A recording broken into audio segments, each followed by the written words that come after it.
Go. Hello everyone, this is Ooga Booga Edison, aka Tim Pontes, my friend Sean here in Avery. We got Ultimate offering frogs off of the top 16 at RBET INDY this weekend. The deck was pretty good. Looking forward to sharing it with people. I think there's a lot of things that can be done with the deck. Yeah, so I finished 7-1 in Swiss. I lost in Swiss to Sasha Egger, the eventual winner, and ended up losing a pretty good match in top 16 to Henry, who finished second. Deck performs pretty much as I hoped. I think there's some changes that can be made. It's definitely a hard list to narrow down because there's so many options available. Yeah, let's just get into it. This crispy top 16 Caius mat. This is the top 16 mat. Just to start off with the frog engine, we have triple substode, triple swap frog, 1 treeborn, 1 uni, 2 dupe.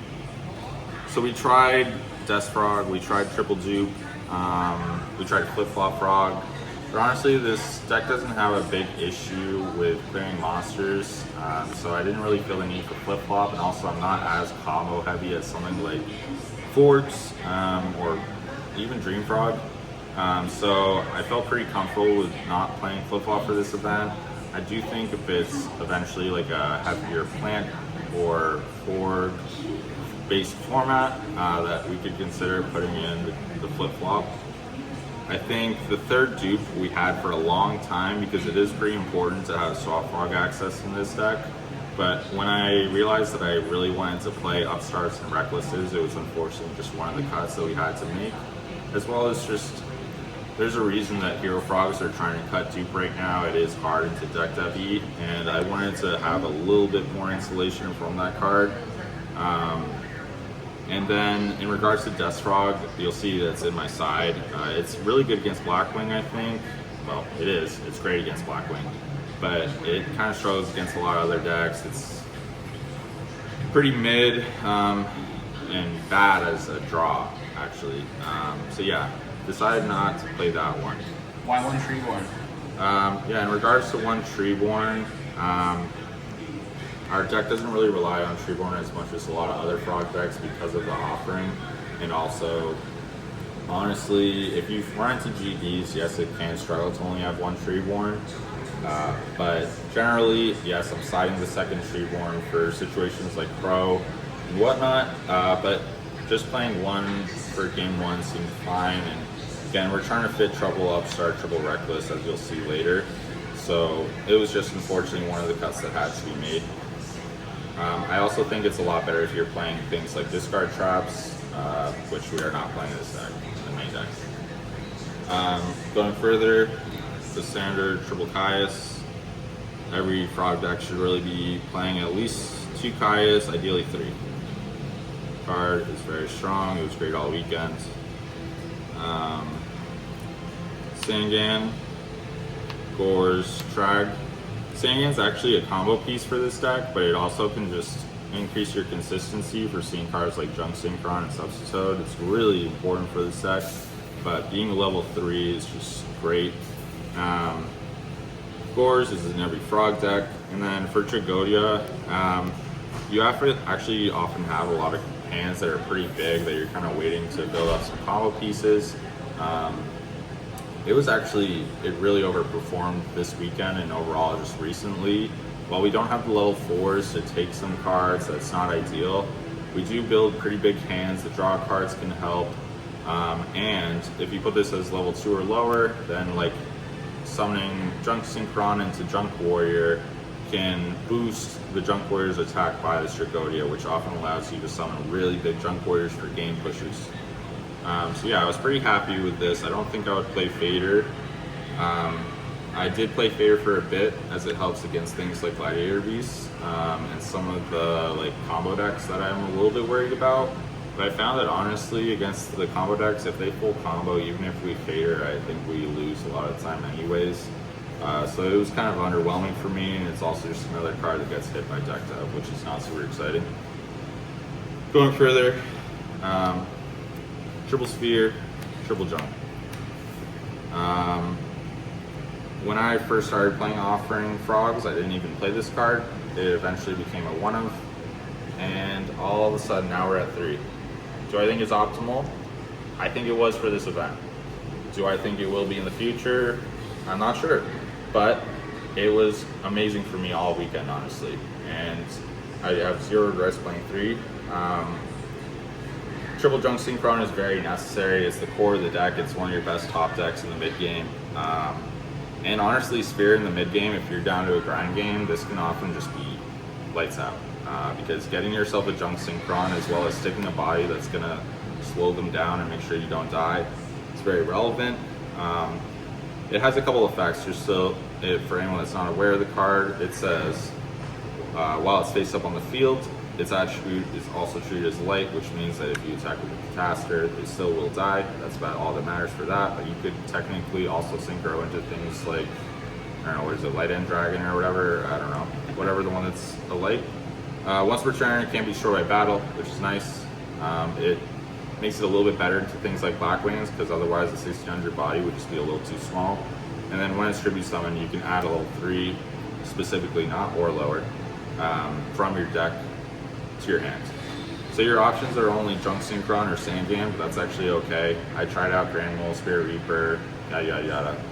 I don't think that any of them were really good enough to play, and I don't regret that. Like, I tried Dandelion as well, but Dandelion and Spirit Reaper just really struggle into Black Wings.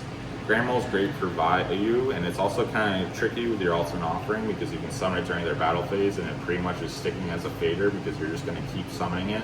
But you're spending too many life points to do that, and they're not going to attack you anyway. So I don't know. It just seemed okay, and it's again another card that gets more cards that get hit by deck dev.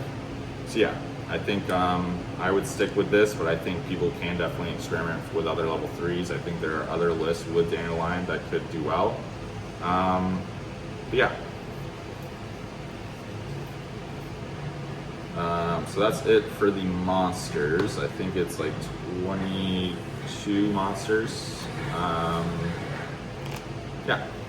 For the spells, you got Heavy Storm, MSC, 1/1, Brain Con.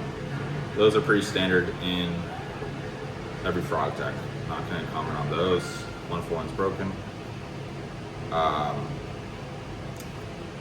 For the draw cards, we have Double Avarice and Triple Upstart Goblin. This is a card that I've played at 0, 1, 2, and 3, but at the end of the day, it's really nice to be able to shuffle back some of your Junk Synchrons as you don't have as many bombs or at least as many like win conditions as a lot of other decks. And if you don't see your offering, you can often just kind of go through those cards and not actually finish the game. This can really help you, as well as program with Substoad, obviously. Yeah, and then the upstarts are just so good, honestly. I am really glad that I ended up playing this card because I have played a lot of lists without upstart, and it is stressful to play a card that gives them life points, especially with modern time rules. But really just the ability to like thin your deck with Substoad and whatnot, and then upstart before you do stuff like Avarice, or as you're gonna see in a second, Allure. I'll just put it down there as well. Is really nice, and a lot of our combos do more than 8,000 damage anyway. It's kind of a similar idea to Dragon Turbo, where their combo kind of does like 10,000 damage. If anything, our combos do even more damage with just something like Sphere, Swap Frog, Ultimate Offering. And then one Junk Synchron is also going to be 8,300, which I'll show you in a bit. But yeah, this line was really good. I held draw cards like a lot. I even held some like live avarices. I held upstarts and allures a lot. This deck really struggles against Dust Shoe, which I think a lot of combo decks do because you need your pieces. And so having these is just some extra insulation to make sure that you don't just lose on the spot to those cards. And also, I think like people talk about like against things like Blackwing, that like giving them more time is going to it's going to allow them to just overpower you because their engine is just so much stronger than a lot of other decks. But really, if I don't start off with a solid play in this deck, then I think it can kind of struggle. I had a lot of slow starts this tournament, and I think Upstart really helps you get through that. And it's really good with Reckless, obviously, and same with the Allure. Just like, we need to be able to see combo. I tried to play a more like consistent, solid build that didn't really rely on draw cards as much, but I found that, like, at least for this tournament, I really wanted to just maximize combo and just try to surprise people where I could. And yeah, to be determined about whether that's going to be correct in the future, but I think at least for this event, it was perfect. So that's moving on to the traps. I think it's 22 monsters and 8 and 10 spells, something like that. Alright, so for traps, you got this standard Mirror Force Torrential. I've experimented without Mirror Force, but I would always play Torrential. But really, I found that, like, we need some defense, because we're not as aggressive as Forks, and we're not as passive as maybe like a Frog Monarch list. And we also don't rely on Treeborn as much, so we have no real good reason to put these cards in the side deck. Yes, like, people talk about, like, you don't want to draw traps off of Reckless, but like, if you're going to draw any traps, it's probably these two. So yeah, no regrets in playing those. I don't think they're really meant to be in the side deck for me. Trap Dust Shoot, again, it's interesting. We've experimented without this card in the main, but I found that it was just a little too strong, and honestly, it's really good with having Upstart in your deck. Increases your odds of opening this card, which is definitely relevant. It was amazing all weekend. I definitely lost a couple games, not specifically to drawing it in the middle game, but yeah, you know, that's just something you accept with Dust Shoot. For the last 5 cards, I have the Triple Reckless and Double Offering. So Double Offering, I originally had tried just playing one and playing a more balanced list, again without the Recklesses and Upstarts, but I found that just like the combo was a lot better than I had understood at the original time. I was not doing like my sphere lines correctly. I wasn't even like threatening the correct amount of damage with Junk Synchron plays, and I wasn't like using some of the tips and tricks that you can have with Ultimate Offering between like chain blocking and whatnot, or summoning things as Chain Link 2 to make them avoid Bottomless and Torrential, and yada yada. So yeah, I think you really need 2 of this card. It's not really optional for this kind of list.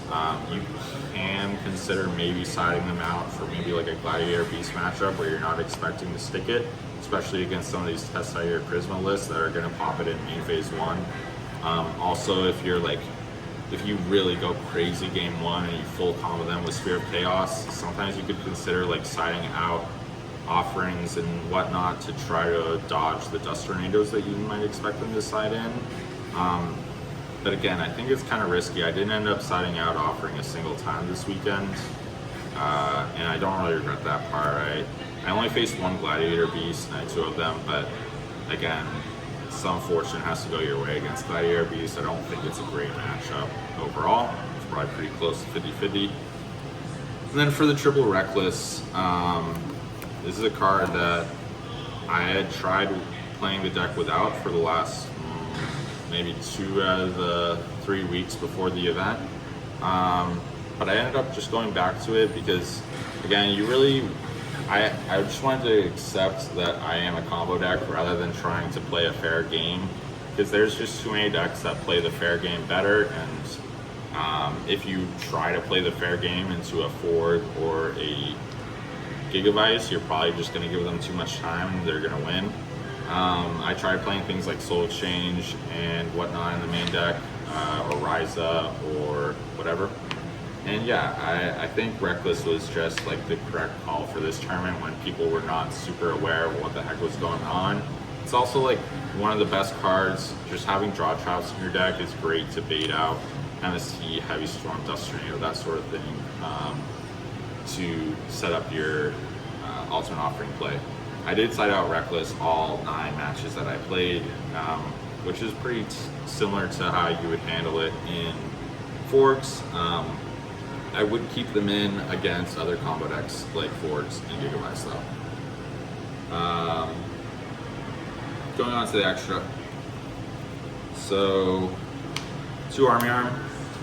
You don't need double Army Arm, but there's some Sphere of Chaos lines that you really want double. And I've just been in the lab a little too much for my own brain, and think like double Army Arm was just like for my own safety of not feeling like I missed line through Gores or Trag because of not having the second one. And I don't think the extra deck's super tight. I'm not siding Cyber Dragon or anything like that. So yeah, I put in the second Army Arm even though it never came up. I didn't even Colossal Army Arm a single time, even though that comes up normally all the time. So I don't know, there's a lot of flexibility in there. Double Junk Warrior, you do kind of need to play 2. 1 Sphere of Chaos results in you pretty much being able to search 3 Junk Synchrons, and so there's a lot of times you want the second one. Also, you just are spamming level 5s a lot throughout the match, so you kind of need 2. Hunter's Glandroid, Catastor, Standard 5s, Greenack, Goya Guardian, Black Rose. Nothing too interesting here. I guess these are the other 2 flex spots. Maybe the Darken Dragon. But Darken you can make with Sphere of Chaos plus Junk Synchron, which sometimes you need the removal since you're not playing things like Reg Equibreak. Urquizis, I just love playing this card. It's you definitely have a lot of access to 5s and 6s in this deck, so it's good to play a card like Urquizis. Misrum actually is essential. I don't know what I'm saying. This card is like pivotal in one of the main lines that you're gonna make by going like Spear, Junk, swap, bounce Spear, go Misworm, then summon your Junk again, swap, yada yada. So yeah, you need to play Mistworm. I think the only really options for what you could consider cutting are like the second Army Arm, and that's about it, to be honest. Onto the side deck. This is my MVP of the weekend, Breaker. This card is insane. So good with Ultimate Offering since it's a mandatory effect to add the counter. I breakered, I had a match against against Black. It was a hybrid list. They opened up, I went first. I set Ultimate Offering, passed. They went set 5, then they ran phase, I activate Ultimate Offering, and I'm pretty much able to use Substitute plus Breaker plus a monster to loop Breaker 4 times in my first turn. They had a sets of Mirror Force, Bottomless, Solemn, Icarus Attack, and Deck Devi, I believe. And pretty much if you summon this as Chilling 2, they can't Bottomless. If you summon it at all off of Offering, they can't Solemn Judgment. So yeah, this card is actually insane. I might even go up to 3. I might even main deck 1. I mean, this card has just been so good. I put it in every single match this weekend. It was banned for a reason. Kaiku, good card, but I don't know if I'll play it again. It was pretty mid.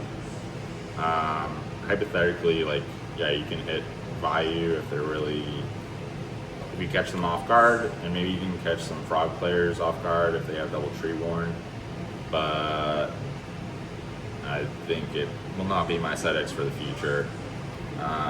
Double Crow, I've played Frogs for so long, and I don't think I've ever had a side deck without Crow. You need this card for things like Vayu, and really just like all the combo decks, you need to have Crow available. Yeah, I have tried 3, but I think 2 is probably the correct number. You don't want to get too, yeah, I think 2 is a good number for this card. double vanity spins. A lot of like other frog lists, I think you can get away with siding 3, but I think 2 is probably a good number right now.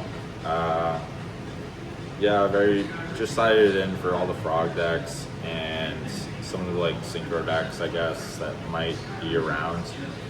I like experimented with siding in against like Gladiator Beast and Bayou Turbo, but I don't know. I just want cards that like work every time, and this does not work every time against those decks. So, and when it doesn't work, you probably lost the game. Like if they have like a Smash to the Ground or a Book of Moon play as Gladiator Beast, or if they have the Raiko or Bottomless or Deep Prison as value, that you're probably just like way behind on tempo and gonna lose. Dust Frog, Treeborn. This was for Blackwing and Gladiator Beast. And then Treeborn I just put in like almost always, if not literally always. You're just expecting them to side in things like Crow and even Kaiku Soul Release, like I'm just gonna play around them and keep one in deck. So I think you kind of have to side the second.